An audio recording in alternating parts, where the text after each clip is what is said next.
Boa tarde a todos. Muito obrigado pela vossa presença.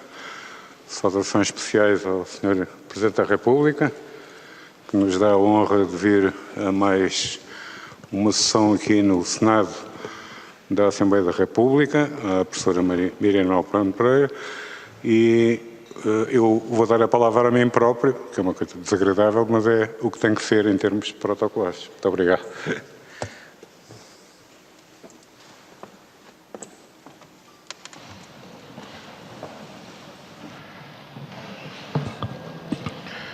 Senhor Presidente da República, Excelência, Senhora Presidente da Comissão Organizadora do Congresso Internacional do Bicentenário da Revolução 1820, professora Miriam Alperne Pereira, Senhor Presidente das Comemorações do Bicentenário do Constitucionalismo Português, professor Guilherme Oliveira Martins, Senhoras e Senhores Deputados, Senhoras e Senhores Convidados, Minhas Senhoras e Meus Senhores, é com o maior gosto que presido a sessão inaugural, neste caso não é inaugural, mas é a sessão mais solene do Congresso Internacional do Bicentenário da Revolução de 1820, a qual será encerrada com a intervenção de Sua Excelência o Presidente da República, cuja presença muito agradeço, porque muito nos honra, sendo, aliás, bem reveladora da importância desta iniciativa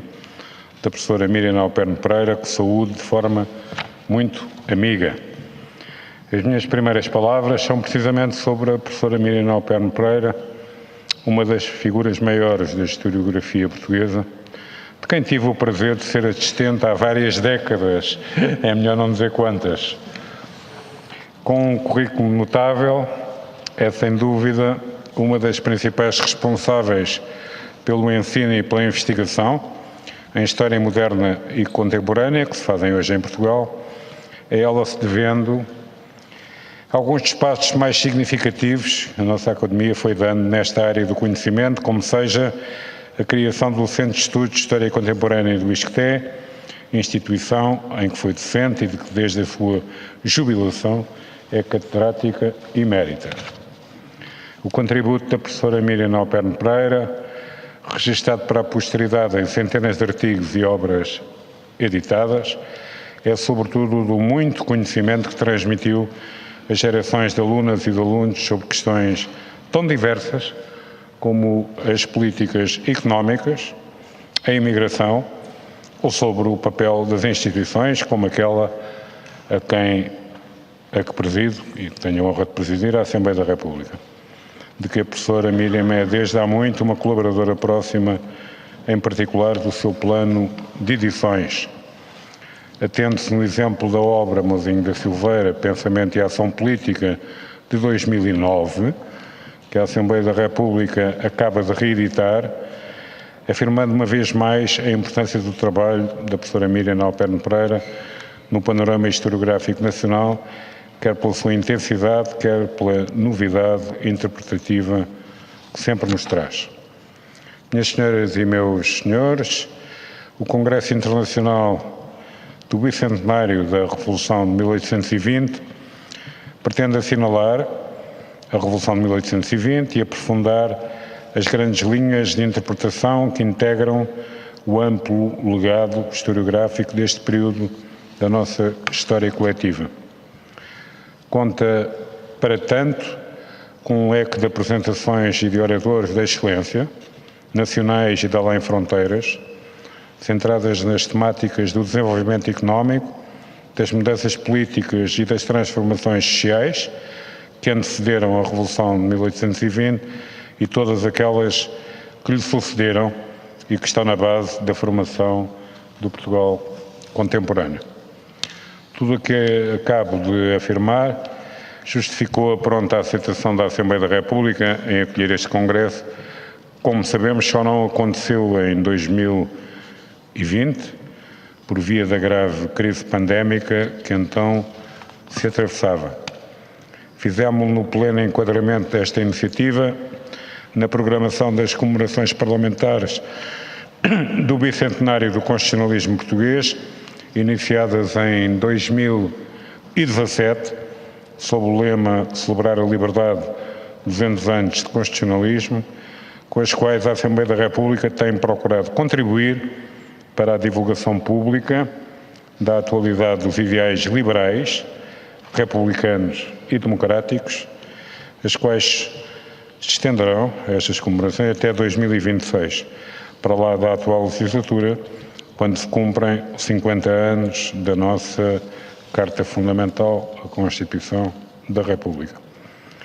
Comemorações que contemplaram dezenas de eventos e iniciativas, desde a homenagem a Gomes Ferreira de Andrade, com a peça Felizmente Aluarte, de Tal Monteiro, levada à cena nesta mesma sala do Senado, cuja inauguração foi também celebrada, aliás, às exposições dedicadas aos 150 anos da abolição da pena de morte ou aos 150 anos da abolição da escravatura, passando pela evocação do Sinédrio, de 22 de janeiro de 1818, na cidade do Porto, onde tudo começou, ou pela evocação das Cortes Constituintes, cujos trabalhos decorreram entre 24 de janeiro de 1821 e 4 de novembro de 1822, e que está na origem daquele que é hoje o nosso Parlamento e da nossa primeira Constituição, a 23 de setembro de 1822. Comemorações presididas, a meu convite, pelo professor Guilherme de Oliveira Martins, um amigo de sempre, que aproveito para cumprimentar, em meu nome e de todos os deputados da Assembleia da República, agradecendo todo o seu apoio, generosidade, dedicação e empenho. Amigo, que na presença de Sua Excelência o Presidente da República e de todos vós, felicito pela sua eleição como sócio correspondente da Academia Brasileira de Letras, uma das mais importantes instituições da lusofonia, em que estou certo, e tal como o seu antecessor, o saudoso professor Eduardo Lourenço, saberá honrar as cores nacionais e a cultura portuguesa, que é, sem sombra de dúvidas, uma das maiores referências.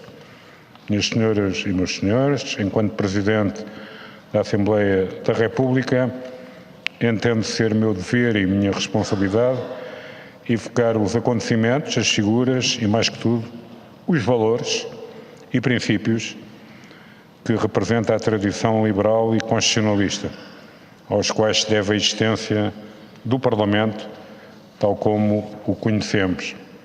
Como teremos oportunidade de constatar, a fragilidade e a incerteza da Revolução de 1820 e a sua própria curta duração contrastam com a enorme repercussão que veio a ter na história, mesmo para além das fronteiras nacionais. Ecos que chegaram à Rússia e à Índia, como hoje podemos aferir.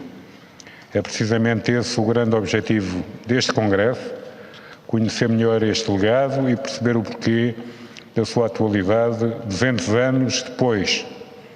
Muito obrigado pela vossa atenção e pela vossa presença.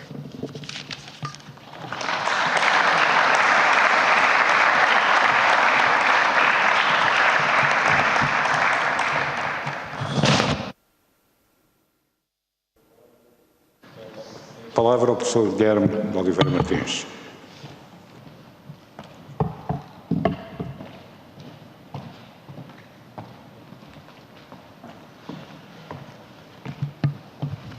Senhor Presidente da República, Excelência, Senhora Presidente da Assembleia da República, Senhora Professora Miriam Alpern Pereira, Senhoras e Senhores Deputados, Excelências, é para mim um especial gosto hoje participar nesta cerimónia em que formalmente se inaugura o Congresso sobre a Revolução de 1820.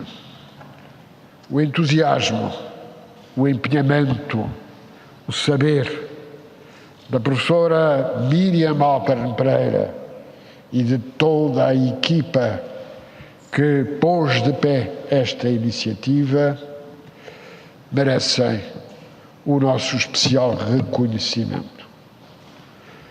A senhora professora Miriam Alpern Pereira é uma referência fundamental da cultura portuguesa, uma referência fundamental da nossa universidade, referência fundamental do estudo da história contemporânea. E permito-me, por isso, em si, saudar todos quantos puderam concretizar esta iniciativa. Senhor Presidente da Assembleia da República, permito-me agradecer, em primeiro lugar, a confiança quando me nomeou para presidir nesta Casa as celebrações do bicentenário do constitucionalismo, e essa relação de confiança levo-a também à conta de uma antiga e forte amizade que eu não posso deixar neste momento de aqui recordar. Senhor Presidente da República, é para esta Casa sempre um enorme motivo de júbilo recebê-lo, sobretudo para assinalar a celebração de uma data fundamental, uma vez que, como aliás o Sr. Presidente da Assembleia da República salientou, data que corresponde ao início do constitucionalismo. E o início do constitucionalismo significa algo de extremamente relevante na vida das instituições e na vida dos cidadãos portugueses. A Revolução do Porto, de 24 de agosto de 1820, constitui para os portugueses a gênese da consagração do moderno Estado de Direito.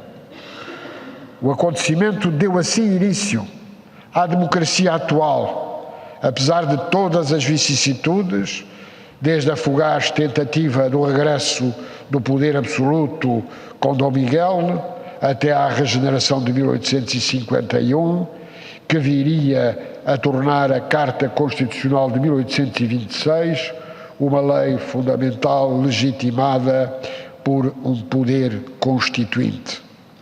Foi a Carta, a partir de 52, algo de muito diferente, como aliás a senhora professora Miriam Alpern Pereira tem salientado, algo de muito diferente da Constituição que hoje aqui celebramos, mas que representa, afinal, um marco que não pode ser esquecido, marco que os constituintes de 52 legitimaram, aproximando, afinal, daquilo que é a tradição da Constituição de 1822.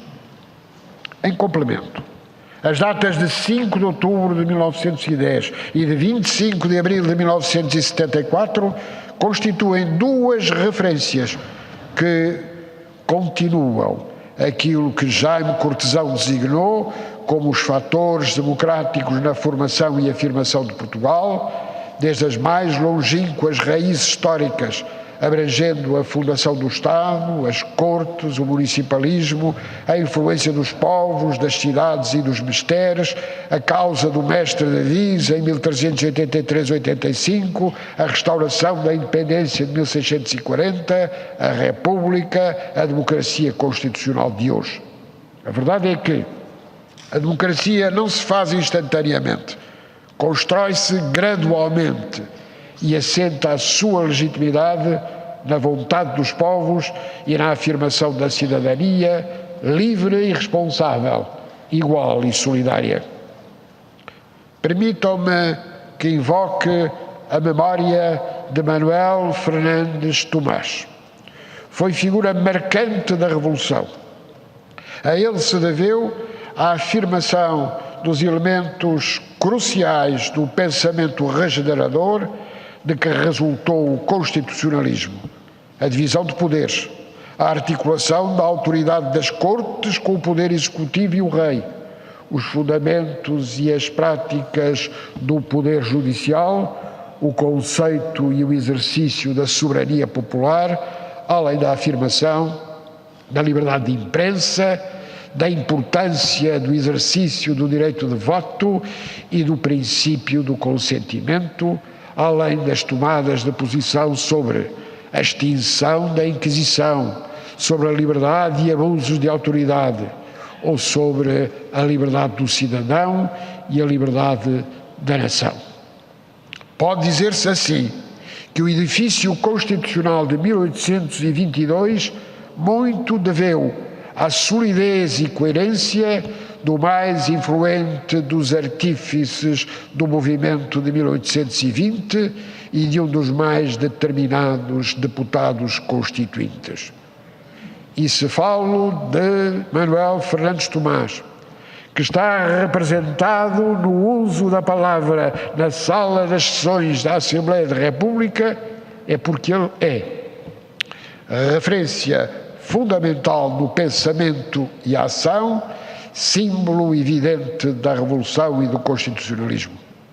E permito-me, aliás, invocar a publicação recente pelo professor José Luís Cardoso, aqui presente e que saúdo, do conjunto de textos absolutamente fundamentais da autoria de Manuel Fernandes Tomás. São textos a que hoje devemos regressar, uma vez que têm algo de premonitório e, simultaneamente, a análise rigorosa daquilo que é a base do constitucionalismo.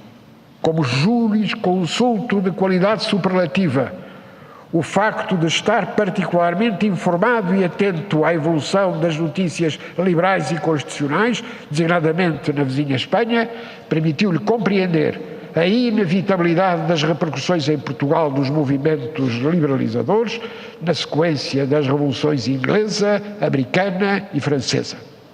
Assim, em 1818, como o Sr. Presidente da Assembleia da República já recordou e assinalámos no momento próprio, fundou o Sinédrio, juntamente com Ferreira Borges, Silva Carvalho e com o comerciante Ferreira Viana, preparou a mobilização dos militares e civis que conduziram ao golpe do Porto. Escreveu, por isso, as proclamações que prenunciaram a Proclamação Nacional Regeneradora, visando fazer regressar Dom João VI à capital europeia do reino, exonerar a regência que governava em nome do rei, afirmar a liberdade e a igualdade dos cidadãos perante a lei e garantir a convocação das Cortes Constituintes que exprimiriam o sentido de uma soberania nacional baseada na vontade do povo. Tendo participado na Junta Provisional do Supremo Governo do Reino e tendo sido um dos mais influentes autores do relatório sobre a situação do país e sobre as providências consideradas necessárias, foi um dos 100 deputados eleitos para a Câmara que reuniria no Palácio das Necessidades, com a missão de escrever a nova Constituição após o debate do relatório que coordenara na Junta Provisional. Perante os erros da governação, a subalternização do interesse comum, a injustiça e a ilegitimidade da condenação dos mártires da pátria, haveria que tirar consequências sérias no tocante à soberania da nação. O exercício da soberania estaria assim nas cortes que legislam, no monarca que executa, nos juízes que julgam e nas autoridades administrativas. Daí a importância da representação e do mandato. A distinção é muito claramente feita por Fernandes Tomás e é por isso muito profícua a leitura daquilo que ele nos legou. Aí encontramos a opção moderna dos 3 poderes, como em Montesquieu, a noção de um parlamento unicameral e o veto suspensivo do rei. Não importará neste momento fazer um diagnóstico da força e das fragilidades da nossa primeira lei fundamental, tão influenciada pela Constituição de Cádiz. É, porém, essencial compreender a virtude do contributo de Manuel Fernandes Tomás, cujo percurso envolveu o compromisso no combate antinapoleónico e a participação ativa nas boas-vindas ao rei Dom João VI, cuja atitude positiva se contrapôs à perspectiva negativa assumida por Fernando VII. Uma das marcas no caráter da nova ordem constitucional foi a liberdade de imprensa, que constituiu um fator de magna importância para o reconhecimento do que tornou 1820 muito mais do que um movimento circunstancial. Foi um novo período que se abriu, tornando-se uma marca indelével em que a ideia de soberania popular se tornou uma referência que nos nossos dias procuramos que se fortaleça e consolide. É evidente, dizia Manuel Fernandes Tomás, que a liberdade de imprensa deve ser o mais ampla possível, porque, com efeito, num país livre não se pode viver sem ser também livre a imprensa, mas devemos, enquanto for possível, reparar para o exemplo das nações que nos cercam e das que olham com mais cuidado para a sua conservação. Está demonstrado que o poder da opinião é maior do que o poder da força. E a história política foi provando que, apesar da conjuntura ibérica de então ser muito complexa, favorecendo opções que obrigariam a ajustamentos ao longo do tempo, a Revolução do Porto foi decisiva e ainda hoje é marcante. Se é verdade que só o poder constituinte concretizado no ato adicional de 52 garantiu a acalmação e um consenso minimamente durável em que os beligerantes das diversas guerras civis, liberais e absolutistas, cartistas e constitucionalistas, enterraram os machados de guerra com a garantia de uma alternância partidária exigida pelo progresso económico e social. O certo é que foi o início da continuidade constitucional que rasgou os horizontes da cidadania democrática.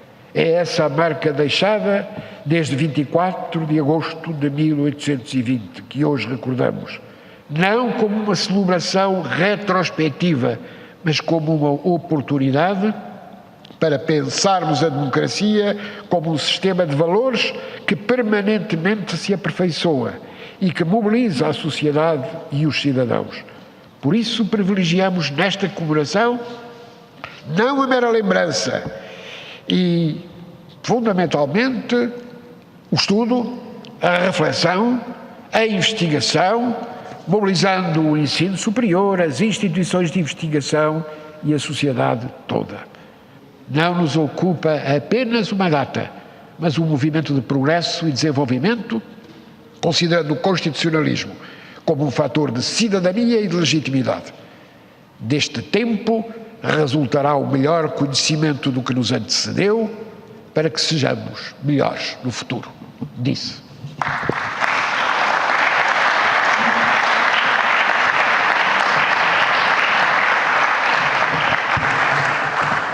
Muito obrigado, Sr. Professor Guilherme Oliveira Martins. Tem agora a palavra a professora Miriam Alperne Pereira, por favor.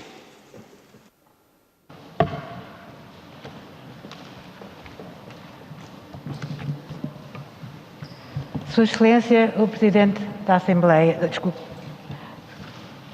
Sua Excelência, o Presidente da República, Sua Excelência, o Presidente da Assembleia da República, Excelentíssimo Presidente da Comissão das Comemorações do Bicentenário do Constitucionalismo Português, deputadas e deputados, membros da Comissão Organizadora e da Comissão Científica do Congresso, caras e caros colegas, senhores e senhoras.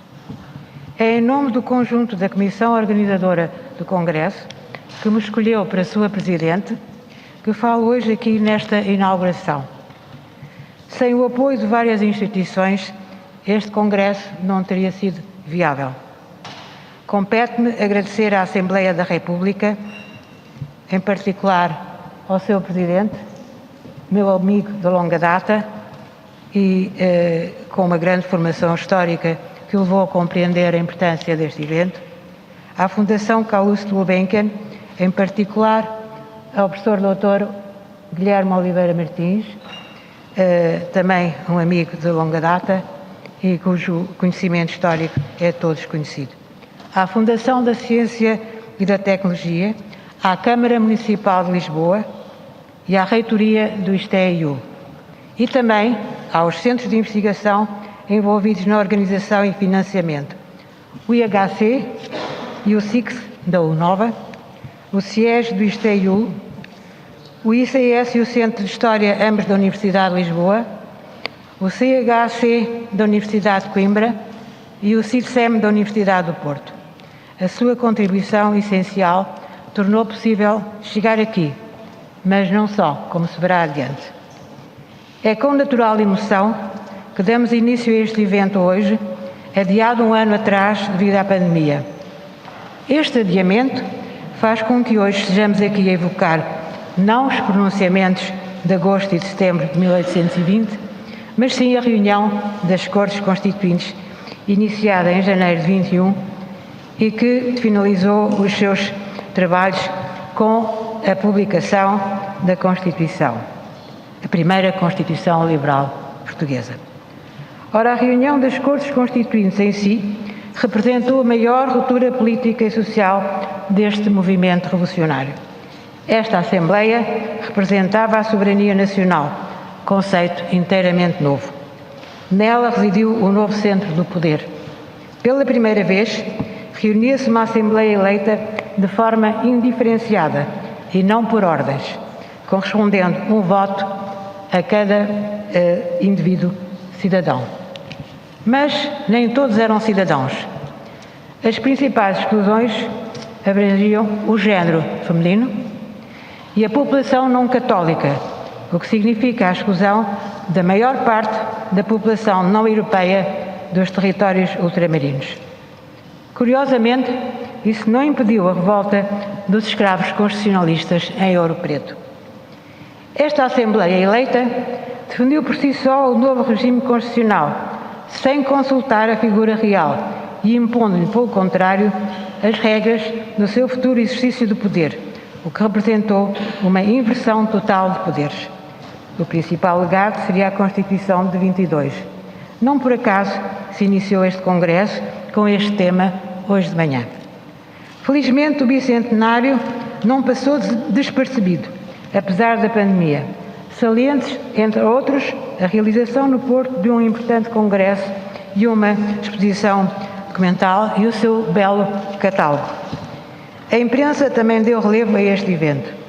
Aqui na Assembleia, realizou-se um ato simbólico no dia 24 de agosto e uma cerimónia evocativa há exatamente um ano, sem público, apenas transmitida à distância. Representaram ambas a consagração oficial deste acontecimento político pela primeira vez no último século. Se este Congresso não se desvaneceu na bruma dos tempos, isso prende-se à forma como foi organizado e como foi planeado. O pequeno grupo inicial de historiadores, que em 2017, há 4 anos, lançou o projeto, principiou por convocar de imediato todos os centros de investigação do país envolvidos nesta área para reuniões amplas de debate sobre a forma de evocar o nascimento do liberalismo em Portugal. A realização de um grande congresso em Lisboa impôs. Foi dessas reuniões interuniversitárias muito participadas que nasceu a definição dos temas a abordar e a estrutura em rede da organização do Congresso. O seu êxito deve-se ao trabalho do conjunto dos coordenadores de cada painel temático. A comissão organizadora coordenou este projeto, procurou evitar sobreposições na medida do possível, respeitando, contudo, a autonomia dos coordenadores e procurou apoios.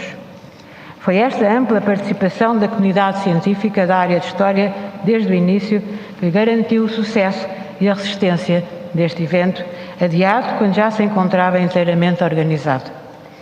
Infelizmente, em janeiro último, a pandemia roubou-nos um membro da nossa comissão organizadora, Luís Nuno Espinha da Silveira, um historiador de grande nível e um colaborador fundamental, dotado de excepcional dinamismo e simpatia. Fez e faz muita falta. Também quero lembrar aqui os nomes de Maria Isabel João, coordenadora de um dos painéis, e de Benedita Maria Duque Vieira, amiga e colaboradora em vários projetos sobre esta época, que foi quem me desafiou a promover uma evocação sobre o bicentenário. Ambas, infelizmente, também já não estão connosco. Nas nossas reuniões iniciais, pairou uma grande preocupação acerca da capacidade de atrair investigadores jovens e menos jovens para o estudo da Revolução de 1820 e a sua época, tal alteração que períodos históricos mais recentes têm exercido sobre a comunidade científica. Acabámos por obter a participação de mais de 9 dezenas de investigadores, jovens e séniores, compensando o esforço realizado em conjunto.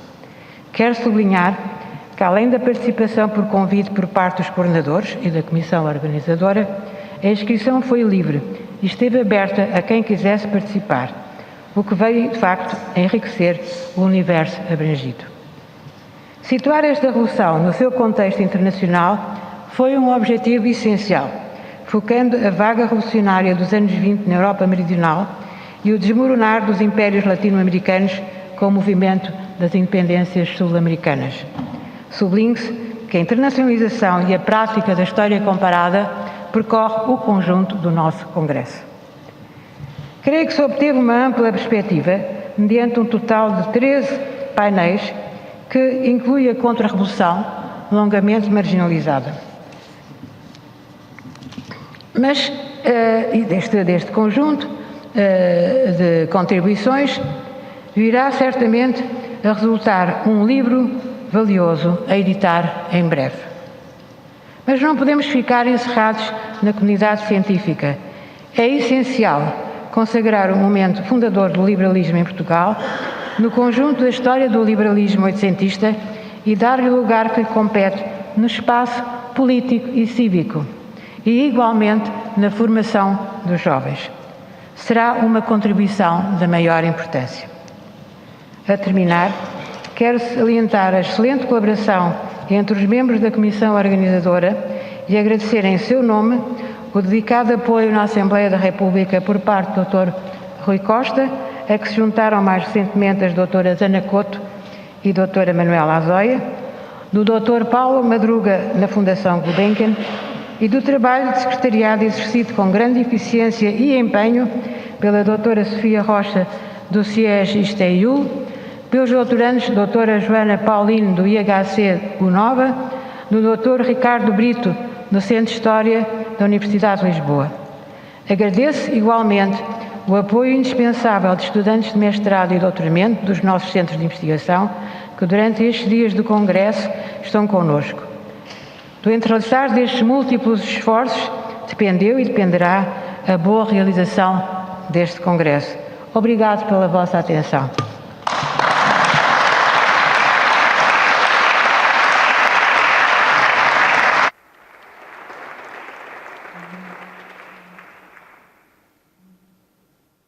Muito obrigado, Sra. Professora Miriam Alperno Pereira. Vai usar a palavra Sua Excelência o Presidente da República, por favor. Muito obrigado. Sr. Presidente da Assembleia da República, ilustre amigo, Sr. Presidente das comemorações do bicentenário do constitucionalismo português, também bom e antigo amigo, Senhora Presidente da Comissão Organizadora do Congresso Internacional do Bicentenário da Revolução de 1820, ilustre e querida mestre, ilustres conferencistas e participantes, senhoras e senhores deputados, excelências.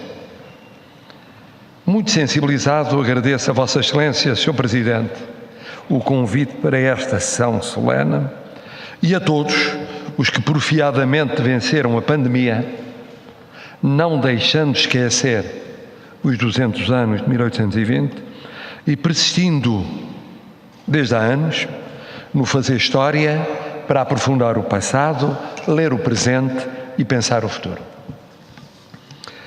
Louvando o Parlamento pela excelente iniciativa de comemorar os 200 anos do constitucionalismo português, convidando o Sr. Professor Guilherme de Oliveira Martins para presidir essas comemorações. Como não poderia deixar de ser, pela importância estrutural que teve e tem no nosso país, estamos perante um programa muitíssimo ambicioso, que já foi recordado, culminará em 2026, na celebração dos 50 anos da Constituição da República Portuguesa de 1976. Felicitando também a Comissão Organizadora do Congresso Internacional, que hoje teve início na pessoa da sua Presidente, a Sra. Professora Míriam Alpern Pereira. Um programa que decorre ao longo de 3 dias e reúne oradores de qualificadíssima craveira académica. Num amplo cruzamento historiográfico, recuperando as centelhas perdidas na famosa expressão de Walter Benjamin, ou a qualificação do historiador como uma espécie de eletricista de conexões internacionais e intercontinentais de Serge Grushinski. Seja-me permitido aqui, além de secundar o que disse o Sr. Presidente da Assembleia da República acerca da honra que é para o país o reconhecimento da Academia Brasileira das Letras, relativamente ao Sr. Professor Guilherme de Oliveira Martins, evocar o magistério, a carreira da Sra. Professora Míriam Alpern Pereira, essencial para a compreensão da história contemporânea, mas também essencial para a conservação e valorização do legado histórico do nosso país. Excelências, esta muito bem-vinda perspectiva das comemorações e do Congresso, que desde já convida à publicação célere das suas atas, levou-me a ditar breves reflexões, bem mais modestas e circunscritas, acerca da realidade de 1820 e sua posterior projeção na vida portuguesa. Sempre que expus ou debati com os meus alunos, e foram décadas a fazê-lo, em ciência política, direito constitucional e mesmo direito administrativo, a temática da Revolução de 1820, 3 ideias-chave avultaram, a que tenho regressado ultimamente e que perante vós retomo hoje. Primeira, como foi essencial a ruptura que significou na ordem político-constitucional portuguesa. Segunda, como foi longuíssimo e cheio de adversidades o percurso que encetou e que viria até 25 de abril de 1974. Terceira, como tal especialíssimo percurso, sendo largamente inevitável, explica algum descaso, para não dizer quase apagamento, na visão de muitos, talvez a maioria dos nossos compatriotas, acerca daquela data, daquela ruptura, do seu alcance histórico. Tomemos cada qual de per si, com a brevidade que a circunstância impõe, as 3 ideias acabadas de enunciar. Primeira ideia-chave. A Revolução de 1820 representou inequivocamente uma ruptura decisiva na nossa ordem político-constitucional, onde havia monarquia absoluta, baseada numa legitimação híbrida, já não exatamente despotismo esclarecido, nem monarquia de fonte estritamente confessional, melhor dizendo, monarquia absoluta em decomposição, surgiu caminho para a monarquia limitada com intervenção da legitimação eleitoral. Portanto, onde vingava ao menos de facto a soberania do monarca, irrompia a soberania nacional. Onde política, economia e sociedade obedeciam ao primado da soberania do monarca e dos poderes públicos nele fundados, aparecia a afirmação da liberdade. Na feição francesa, no imediato mais do que na inglesa. E por isso, apesar dos seus limites agora recordados, mais eleitoral do que mista, monocameral e não bicameral, mais cerceadora dos poderes reais e não conservadora de qualquer poder moderador, mas também mais presente na sociedade e na economia. Onde a Igreja e a nobreza da assento legitimista existiam, esboçou-se o peso de alguns, ainda que restritos, setores burgueses emergentes. Tudo com fortíssimos traços decorrentes da ausência da corte no Brasil, da abertura dos portos aos aliados ingleses, do fim do reminiscente pacto colonial, do preço doloroso das invasões francesas, do saturante governo efetivo político e militar dos ingleses, da revolta contra o alegado desprezo de Portugal por virtude da opção monárquica pela centralidade do poder no Brasil. Tudo isto num tempo em que os liberalismos vários cresciam nos meios urbanos mais revoltados e o livre pensamento das instituições ligadas à maçonaria abriam caminhos, horizontes totalmente contrapostos à inércia da doutrina inspiradora da monarquia absoluta e ultramontana. Política, economia e sociedade, aliadas ao esforço indómito de tanto povo, ele próprio presente na resistência aos franceses e na saturação perante os ingleses, antecederam e enquadraram com protagonismo também de algumas forças armadas, para não dizer determinaram um passo crucial na nossa história e nela na nossa história político-constitucional. Era a abertura para a liberdade e para as liberdades, com várias das suas promessas, com Constituição escrita, votada em cortes eleitas, separando os poderes, declarando direitos de cidadãos e já não súbditos, ainda que mais depressa direitos pessoais e políticos do que sociais, como se ajustava ao mais tarde chamado Estado liberal burguês. Para alguns também de direito, no sentido de associar as liberdades acolhidas a visões, ao menos em princípio, de feição jurisnatural. Menosprezar ou minimizar 1820 é negar uma ruptura capital na viragem para a nossa história contemporânea. Segunda ideia-chave, como foi longuíssimo e cheio de adversidades o período que a Revolução de 1820 encetou e que viria até 25 de abril de 1974.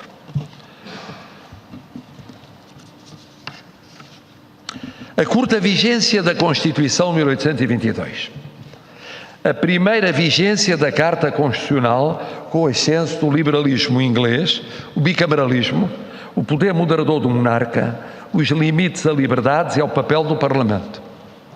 A restauração do legitimismo, a guerra civil, a fugacíssima segunda vigência da Constituição de 1822, o ensaio impossível e por isso meteórico da Constituição de 1838, o regresso da Carta Constitucional e as suas revisões e rupturas até 1910, o acidentado liberalismo republicano e novas rupturas que sofreria, a maior das quais em 1917, a ditadura de 1926 a 1974, sem e com a Constituição semântica. Tudo medido, temos escassos anos de liberalismo mais avançado, mais ambicioso e mais transformador. Umas cerca de 7 décadas de tensão constante entre esse liberalismo e o regime dominante, moderador ou limitador dos seus propósitos, 6 em monarquia e pouco mais de uma em república. Uma meia dúzia de anos de guerra civil, meio século de ditaduras, no final da monarquia, intercaladas na república e sobretudo entre ela e 25 de abril de 74. Uma saga para a liberdade e para as liberdades. Ora, a exata compreensão supõe ter presente o Portugal de 1820 e o sucessivo destino daquele Portugal que nunca aderiu na fundamentação ao sentido político ou constitucional, para não dizer também económico ou social, da Revolução de 24 de agosto. À data dessa Revolução, Portugal era das mais antigas monarquias absolutas da Europa, das primeiras a conhecerem em Estado moderno tal concentração de poder real. Era uma sociedade maioritariamente rural, e esse país rural, e com ele a Igreja Católica, e, claro, os influentes locais, eram absolutistas e antiliberais. A Revolução, apesar de vencedora quanto ao exercício do poder do Estado, determinou uma passagem para a oposição, para a restauração, para um dos lados da guerra civil desse país rural, que depois viveria em como que clandestinidade, no sentido de marginal ao constitucionalismo vigente, mas longe, muito longe, de se encontrar morto. Reviveria no apoio ao franquismo, ao sidonismo e ao salazarismo. Primeiro em monarquia, a seguir em 1917, formalmente dito presidencialista numa república parlamentar, e mais duradouramente na ditadura militar de 26 a 33 e semanticamente constitucionalizada de 33 a 74.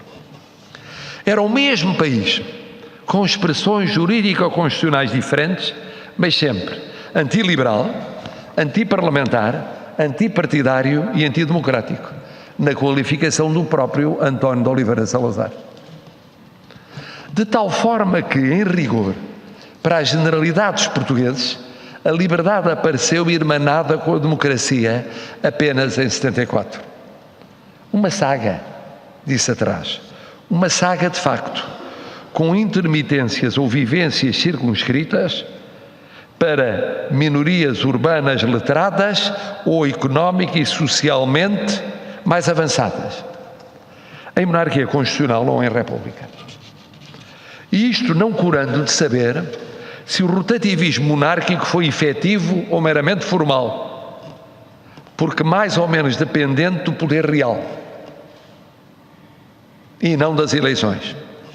E se a prática republicana não foi a miúde, a alternância entre o poder hegemónico de um partido liderante e o tropismo da conspiração mais ou menos exasperada dos demais pelo poder político do Estado. Sendo em qualquer caso certo que a ditadura que antecedeu o 25 de Abril obedeceu à condução unipessoal do chamado Presidente do Conselho de Ministros, numa versão do antigo regime pré-liberal ou absolutismo de poder executivo do chefe do governo. Excelências, fácil é, pois, entender a terceira ideia-chave. Para o Portugal contemporâneo pós-74, a memória da liberdade começou na luta pelo 25 de Abril e concretizou-se com o 25 de Abril. Para alguns, pouco numerosos e menos jovens, mas com uma memória que importa não minimizar, no 5 de outubro.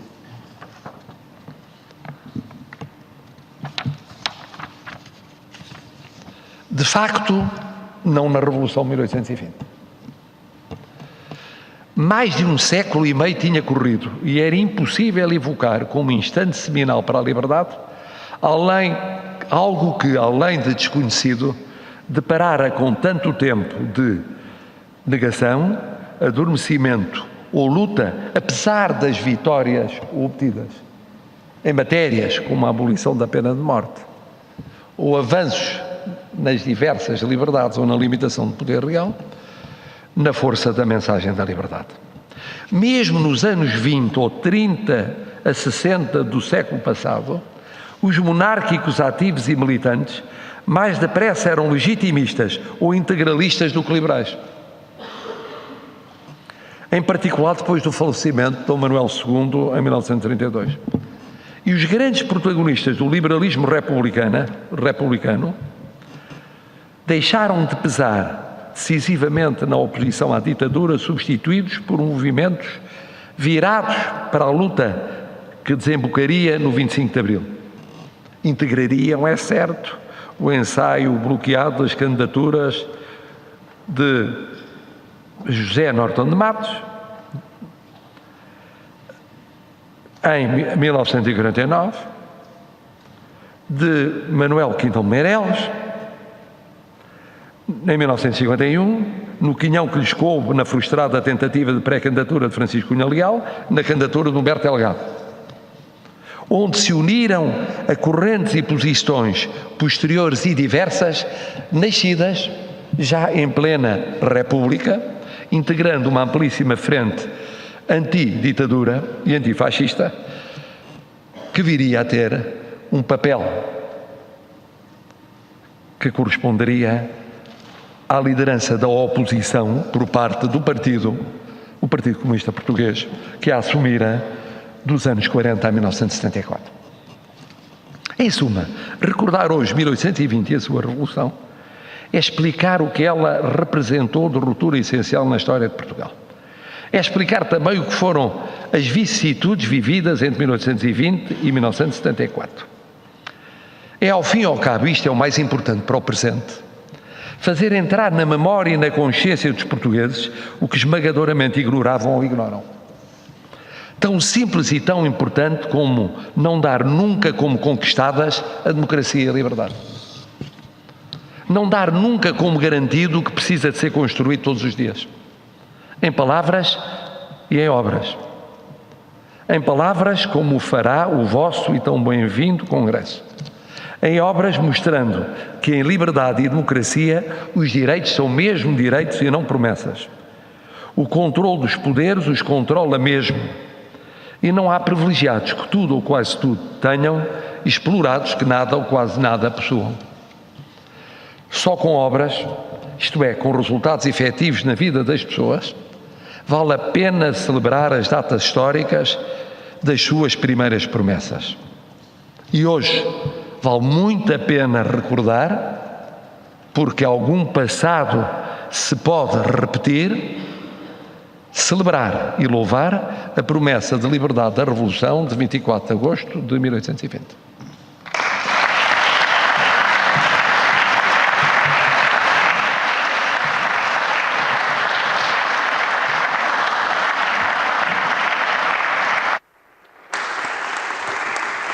Muito obrigado, Sr. Presidente da República, Sr. Marcelo Rebelo de Sousa, por esta tão interessante e estimulante intervenção que fez aqui, que não foi uma intervenção de circunstância, mas uma intervenção que eu penso que certamente terá todo o direito de constar das atas deste Congresso. Muito obrigado, Sra. Professora Miriam Alcântara Pereira, Sr. Professor Guilherme Oliveira Martins, e muito obrigado a todos. Está encerrada a sessão. Muito obrigado.